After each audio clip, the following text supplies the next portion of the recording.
अगस्त में मैं यहाँ का ग्राम प्रधान चुना गया अपने गांव का। 2 पंचवर्षीय में ग्राम प्रधान रहा यहाँ पे। इसके बाद मैं जिला पंचायत सदस्य हुआ। मेरा छोटा भाई भी ग्राम प्रधान रहा, बगल के गांव से बीटी से भी निर्विरोध ग्राम प्रधान रहा वो। अब मेरी बहू जिला पंचायत सदस्य है इस समय, वर्तमान समय में भी। छोटा भाई मेरा ग्राम प्रधान है निर्विरोध यहाँ का, ग्राम बिकरू का। और मेरी पारिवारिक पृष्ठभूमि, मेरे बाबा भी यहाँ के जमींदार भी थे और ग्राम प्रधान भी थे, बाद में हुए। मेरी पारिवारिक पृष्ठभूमि ही राजनीतिक है। तो राजनीतिक पृष्ठभूमि तो मेरी पारिवारिक है, मेरी पैदाइशी कहिए तो आप पैदाइशी है। विकास दुबे जी, किस तरह से आपको कहा जाता है कि आप अपराध में डॉन नाम से बोला जाता है कि आप माफिया हैं, डॉन हैं, और लेकिन आपका राजनीतिक करियर है, क्या है बेसिकली, हकीकत क्या है? देखिए, एक्चुअल राजनीति में लाने का श्रेय मैंने पढ़ाई में ग्रेजुएशन किया है मैंने, और मैं अच्छा स्कॉलर रहा हूँ अपने टाइम का। राजनीति में लाने का श्रेय मुझे स्वर्गीय हरिकिशन श्रीवास्तव जी का है, जो मेरे राजनीतिक गुरु थे और उत्तर प्रदेश के कई बार मिनिस्टर रहे और उत्तर प्रदेश विधानसभा के अध्यक्ष भी रहे वो। उन्होंने मुझे राजनीति में लाने का प्रयास किया और उन्हीं के प्रयास से मैं राजनीति में आया। और जिस दिन से मैं राजनीति में आया तो लोगों को मेरे प्रभाव से और मेरी लोकप्रियता से ज्वेलसी होने लगी।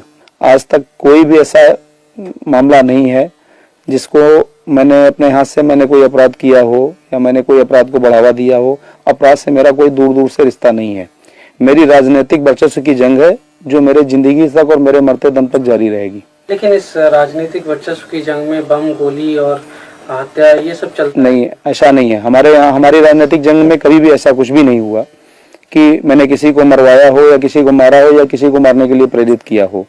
किसी के ऊपर आरोप लगा देना, आप तो समझते हैं कि उत्तर प्रदेश में होता क्या है कि मर्डर कहीं होता है, फंसाए कई लोग जाते हैं। मर्डर कोई करता है, उसके भाई, उसके खानदान, उसके परिवार, उसके सब सारे लोगों को फंसाया जाता है।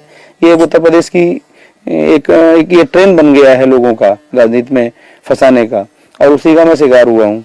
श्रम राज्य मंत्री संतोष शुक्ला का हत्या का आपके ऊपर आरोप लगा, उस वक्त आप कहाँ थे? क्या वो हत्या आपने की? जी नहीं, जिस दिन उनकी हत्या हुई थी उस समय मैं थाने में अपनी FIR लिखाने हुए गया हुआ था। मेरे ऊपर अटैक हुआ था। उसके बाद मैं जब वहां से चला आया, जब अपने ऊपर अटैक किया मेरे ऊपर, मैं उस दिन कानपुर जा रहा था अपनी पत्नी को लेकर। वो बीमार थी, उनका किडनी पेन था। रास्ते में मेरे ऊपर बम से अटैक किया गया, बम और गोलियां चलाई गई मेरी गाड़ी पर। तो मैं उसकी FIR, जब मैंने SP कानपुर देहात को फोन किया कि मेरे ऊपर इस तरीके से घटना हुई, तो उन्होंने मुझे कहा कि आप वहीं रुकिए, मैं फोर्स भेज रहा हूँ। फोर्स मुझको वहां से लेके आया, मैंने थाने में FIR लिखाई और मैं चला आया। इसके बाद थाने में जो जिन मंत्री जी का आप नाम ले रहे हैं, वो मंत्री जी किन्हीं कारणों से अपना पहुंचे और उन्होंने किसी तरीके से पुलिस से उलझाव किया। वहां लोगों से उनकी कहा सुनी हुई। इसके बाद क्या हुआ क्या नहीं हुआ उससे मेरी जानकारी नहीं है। उनकी हत्या की जानकारी या उनके मरने की जानकारी मुझे लखनऊ में हुई। हत्या के कई चश्मदीद थे। मनोज शुक्ला, जो संतोष शुक्ला मंत्री के भाई थे, उन्होंने आपको देखा था कि आपने गोली मारी है? नहीं, ऐसा कुछ नहीं। ये देखिए, इस बात को तो अदालत में इसका ट्रायल हो चुका है मुकदमे का, और अदालत में इस चीज साबित हो चुकी है कि मनोज शुक्ला पेशबंदी में उनसे, मनोज शुक्ला के साथ जितने उनके गनर, संतोष शुक्ला जी के साथ गनर, शैडो ड्राइवर और उनके प्राइवेट लोग थे, उन्होंने सारे ने गवाही दी कि जिस समय संतोष शुक्ला का मर्डर हुआ उस समय विकास दुबे या जो लोग आरोपित लोग हैं इनके परिवारजनी, ये लोग मौके पर नहीं थे। इनका नाम पुलिस के कहने पर FIR में लिखाया गया। जैसा पुलिस ने कहा मैंने वैसा FIR में लिखाया। अब वो मुकदमा ट्रायल होने के बाद भी उसमें दोष मुक्त हो चुके हैं सारे लोग, और उस मुकदमे की कार्रवाई सारी जो कुछ थी वो समाप्त हो चुकी है। मैंने अदालत में सरेंडर किया, न्याय में मेरा विश्वास था। मैंने अदालत में सरेंडर किया और उस मुकदमे को फेस किया। सारे ट्रायल को, जितने दिन ट्रायल रहा मैं अंदर रहा। मैंने ट्रायल पे मेरा जब ट्रायल हो गया, मैं समाप्त हुआ, मेरा मुकदमा खत्म हुआ, उस समय मैं जेल के बाहर आया। विकास दुबे जी, आप इस बात से सहमत हैं कि संतोष शुक्ला मंत्री जो थे उनसे आपकी डायरेक्ट चुनावी रंजिश थी? नहीं, ऐसा मेरी उनकी कभी कोई रंजिश, यहाँ तक कि मेरा कभी कोई गाली गलौज तक नहीं हुआ उनसे। हाँ, राजनीतिक वर्चस्व की जरूर लड़ाई थी। टॉन है, क्या आप मानते हैं? नहीं, ऐसा कुछ भी नहीं है। मेरी ओपिनियन, आप क्षेत्र में जाइए, हमारे कम से कम विधानसभा, अगर पूरे जिले में नहीं जा पाते हैं तो कम से कम मेरी विधानसभा में जाके और प्रति गांव एक आदमी से सर्वे करिए। खाली विकास दुबे के बारे में व्यक्तिगत है। विकास दुबे का एक काम देखिए, विकास दुबे इस क्षेत्र के सबसे बड़े लैंडलॉर्ड हैं। हमारे पास सारे हैं। मैं स्वयं की खेती कराता हूँ, स्वयं का मेरा व्यापार है, स्वयं का मेरा सीड कारपोरेशन का काम है। मेरा आर्थिक भी है, आज तक मैंने कोई आर्थिक ऐसा नहीं कि मैंने कोई आर्थिक अपराध कराया हो, किसी अपराध में संलिप्त रहा हूँ। आरोप लगा देने से ही कोई अपराधी उड़ान नहीं हो जाता है। विकास दुबे के वर्चस्व को कम करने के लिए ये सारे मुकदमे फर्जी लगाए गए, जो कि अदालत में सारे खत्म हो चुके हैं। 2-4 मुकदमे भी ट्रायल पर हैं, जिनका मैं फेस कर रहा हूं, और ट्रायल होने के बाद जो भी अदालत निर्णय करेगी उसको मान्य करूंगा। मैं एक चीज जानना चाहता हूँ, छात्र जीवन से लेके अब तक आपके ऊपर कितने मुकदमे लगे गए, कितने में आप बरी हुए, कितने अभी आपके ऊपर चल? मेरे हिसाब से 45 मुकदमे आज तक मेरे ऊपर खिलाफ कायम किए गए। किस तरह के? गैंगस्टर के हैं, गुंडा एक्ट के हैं, पुलिस के। अभी आपने बताया सहारनपुर में साहब भी दिखाया कि साहब वो गैंगस्टर में वहां से वांछित थे, वो चूरन, नशे का चूरन खा रहे थे। आप जो आदमी अपने पूरी लाइफ में जिसने चाय न पी हो, 22 साल से चाय न पीता हो, उस आदमी को नशे का चूरन खाते हुए बता रहे हैं। आप सोच समझ सकते हैं कैसे मुकदमे पुलिस लगाती है, ये पुलिस स्वयं जानती है। तो आपकी जो छात्र राजनीति थी उसमें आपने कभी पार्टिसिपेट किया? क्या आप छात्र राजनीति से जुड़े रहे? नहीं, जब तक मैंने छात्र जीवन रहा तब तक मैं राजनीति में नहीं रहा। छात्र जीवन के बाद मैं राजनीति में आया। छात्र जीवन मेरा बिल्कुल एकदम संयमित था। मैं छात्र जीवन, मैंने जैसे एक छात्र का जीवन होता है वैसे मेरा संयमित जीवन था। अरे ये बताएं, आपके बारे में ये भी कहा जाता है कि छात्र राजनीति में आप चुनाव लड़वाने का काम करते थे। यस, हाँ। क्या है वो? नहीं, मैं चुनाव लड़वाता था, ये बात सही है। चुनाव में अपने कैंडिडेट लगाता था, अपने कैंडिडेट को सपोर्ट करता था, चुनाव जिताता था। ये आप मान लीजिए कि हो सकता है ये गॉड गिफ्टेड भी रहा हो मेरे साथ, क्योंकि मुझे राजनीति से छात्र जीवन में ही कुछ मेरे अंदर जम्स आ गए थे कि नहीं है, किसी को प्रेसिडेंट बनाना है अपने यार मित्र को, या ये आदमी अच्छा है, इस काबिल है कि इसको प्रेसिडेंट बनाया जाए, इसको महामंत्री बनाया जाए। लेकिन ये भी कहा जाता है कि आप इसी राजनीति से इतने प्रेरित हुए कि आपने संतोष शुक्ला को बीच थाने में इतने सारे लोगों की भीड़ में मारा, जो आप पे आरोप लगे, और आप हाईलाइट होना चाहते थे, इसीलिए आपने ये सब कारनामे किए। ये कहाँ तक सच है? देखिए, ये सब मनगढ़ंत बातें हैं और बेबुनियाद बातें हैं। संतोष शुक्ला की ना तो मैंने हत्या की और न कभी मैंने उनका हत्या का ख्याल लाया मेरे जीवन में, और मैं भी उनसे, जिन लोगों ने हत्या की है उनसे मैं सहमत नहीं हूँ। किन्हीं लोगों ने भी की हो उनकी हत्या, क्योंकि राजनीति में वर्चस्व में इतनी है। लेकिन संतोष शुक्ला की छवि चूंकि हमारे यहाँ अच्छी नहीं थी। संतोष शुक्ला के, विकास दुबे के कोई दुश्मन नहीं थे। संतोष शुक्ला ने जिन 50 लोगों को, हजारों लोगों को यहाँ जबरिया जेल में बंद कराया, फर्जी मुकदमे लगवा के, हो सकता है उन्हीं में से कोई उनका इंटेंशन रहा हो। और इवन यहाँ तक मालूम है कि संतोष शुक्ला के परिवार में, खुद संतोष शुक्ला ने 4 मर्डर करा रखे हैं अपने परिवार में। ये शायद आपको जानकारी नहीं होगी, मैं आपको व्यक्तिगत जानकारी बता रहा हूँ।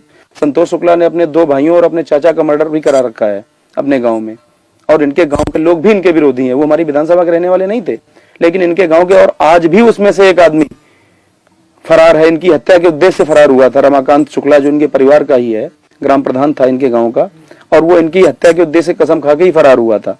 हो सकता है उसने भी मौके का फायदा उठाया हो। एक चीज और भी है कि जब उनकी हत्या होगी, आप इतने चर्चित हुए, पूरे देश में आपका नाम हुआ, तो उसके बाद आप वसूली का कारोबार करने लगे। आप लोगों को जो है, आज तक कोई ऐसा प्रमाण नहीं है सरकारी तौर पर या लिखित तौर पर भी, ऐसा कोई प्रमाण नहीं है, और विकास दुबे को ऐसी जरूरत भी नहीं है। विकास दुबे को ऊपर वाले ने जो दे रखा है उसमें विकास दुबे संतुष्ट है। तो ऐसा क्यों है? लोग देखिए, आपको शायद ना लगे, आपके इलाके के लोग की पूजा करते नहीं, मुझे ऐसा नहीं लगता आपके नाम से। नहीं, मुझे ऐसा नहीं लगता कि मुझे लोग हैं। मैं तो जिस समय गांव में या क्षेत्र में अपने निकलता हूँ, छोटे छोटे बच्चे भी पंडित जी कह के आगे मेरी गोद में आ जाते हैं। मैं कैसे जानूं कि लोग मुझे खौफ खाते हैं? और दूसरी बात मैं आपको बताऊं, खौफ से सिलेक्टेड हुआ जा सकता है, इलेक्टेड नहीं हुआ जा सकता है। इलेक्टेड आदमी वही हो सकता है, और आज तक मैं कभी सेलेक्ट होके कोई मैं नेता नहीं बना, ना मैंने पाया। आज तक जितने भी इलेक्शन लड़े, मैंने पब्लिक इलेक्शन लड़े, और आज के इस दौर में पब्लिक को टेरर में लेना या पब्लिक को टेरर लेके वोट लेना, ये संभव नहीं है। तो अभी आप नेक्स्ट क्या करेंगे? एमएलए का चुनाव लड़ेंगे या नहीं? मेरी आकांक्षा तो यही है कि मैं स्वस्थ हो जाऊं जल्दी, और स्वस्थ होने के बाद मेरे हाई कमान से मुझे निर्देश भी है कि जितनी जल्दी स्वस्थ हो जाएं, आपको इलेक्शन लड़ना है। आप जिस समय स्वस्थ हो जाएं, कमान रिपोर्ट करिए, आपको क्षेत्र दिया जाता है, जिस क्षेत्र के लिए आपको कहा जाता है उस क्षेत्र में जाके आप चुनाव की तैयारी कीजिए। आपको अपनी सुरक्षा को लेकर कोई चिंता होती है? आपके तो बहुत दुश्मन होंगे। तो देखिए, राजनीति में आज तक कितने लोगों की हत्याएं हुई, सबको सुरक्षा मिली हुई थी। जब ऊपर वाला जब तक नहीं चाहेगा तब तक किसी की हत्या नहीं हो सकती। जब ऊपर वाला किसी के ऊपर ठीक होता है तब ठीक है। अगर हमने गलत काम किए होंगे तो मेरी हो सकता है हत्या भी हो सकती है। अगर मैंने अच्छे काम किए होंगे तो हो सकता है ऊपर वाला हमको भी लोगों की सेवा करने के लिए जिंदा भी रखेगा। लेकिन फिर भी सुरक्षा को लेके आप क्या एहतियात बरतते हैं? क्या सरकारी सुरक्षा आपने मांगी? देखिए, मुझे अभी तक सरकारी सुरक्षा प्राप्त थी इस गवर्नमेंट में। 11 दिसंबर 2004 तक 4 जनवरी 2005 तक मुझको सरकारी गनर प्राप्त था। एक बार नहीं, 3 4 बार प्राप्त रहा मुझे। लेकिन कुछ राजनीतिक कारणों से मेरा गनर वापस ले लिया गया, इसलिए मुझे व्यक्तिगत सुरक्षा अपनी रखनी पड़ती है। और चूंकि आप जानते हैं, उत्तर प्रदेश की राजनीति में राजनीति करने वाले आदमी को या चर्चित आदमी को अपने राजनीति से ज्यादा अपने सुरक्षा की चिंता होती है, लेकिन मैं उतना भी चिंतित नहीं होता हूँ। सुरक्षा अपनी जगह है, चिंतित है, क्योंकि मुझे ये विश्वास है कि मैंने पब्लिक में ऐसा कोई गलत काम नहीं किया है जो जनता ये करे। लेकिन चूंकि राजनीति में सुरक्षा सिक्योरिटी करना कोई बुरी बात नहीं है, तो इसलिए अगर मैं अपनी सुरक्षा रखता हूं तो इसमें कोई हर्ज नहीं होना चाहिए किसी को। विवेक जी, ये बताएं, छात्र राजनीति आजकल क्या गंदी हुई है? क्या उसमें देखिए, हिंसा का बढ़ावा लेके? देखिए, मैं आपकी बात समझ गया पूरी इतनी बात में ही। देखिए, जिनको राजनीति में मठाधीश कहा जाता है, उन लोगों का सीधा दखल छात्र राजनीति में है, जो अपने उल्लू सीधे करते हैं छात्रों के जरिए से। और ये दखल, मठाधीशों का दखल छात्र राजनीति में कतई नहीं होना चाहिए, इसका मैं विरोधी हूँ। छात्र राजनीति एक प्राथमिक सीढ़ी है और वो बिल्कुल पाक साफ होनी चाहिए। क्योंकि जब बच्चा शुरुआत में बेसिकली पढ़ने जाता है, प्रेप या नर्सरी में, जो शिक्षा उस समय उसको प्राप्त होती है वही उसकी आखिरी तक ग्रेजुएशन और पोस्ट ग्रेजुएशन, एमटेक, बीटेक तक चलती है।